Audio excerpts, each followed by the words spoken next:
بسم اللہ الرحمن الرحیم۔ محترم ناظرین، السلام علیکم۔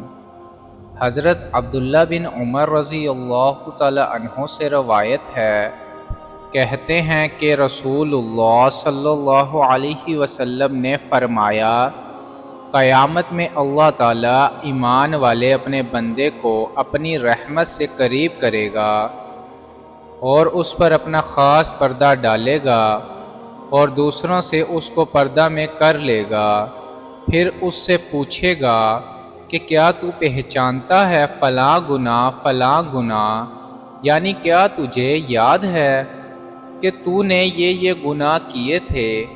وہ عرض کرے گا، ہاں اے پروردگار، مجھے یاد ہے، یہاں تک کہ اللہ تعالیٰ اس کے سارے گناہوں کا اس سے اقرار کرا لے گا، اور وہ اپنے جی میں خیال کرے گا کہ میں تو ہلاک ہوا، یعنی اس کو خیال ہوگا کہ جب اتنے میرے گناہ ہیں تو اب میں کیسے چھٹکارا پا سکوں گا؟ پھر اللہ تعالیٰ فرمائے گا، میں نے دنیا میں تیرے ان گناہوں کو چھپایا تھا اور آج میں ان کو بخشتا ہوں اور معافی دیتا ہوں۔ پھر اس کا نیکیوں والا اعمال نامہ اس کے حوالے کر دیا جائے گا، یعنی اہل محشر کے سامنے صرف نیکیوں والا ہی اعمال نامہ آئے گا اور گناہوں والا معاملہ اللہ تعالیٰ پردہ میں ختم کر دیں گے۔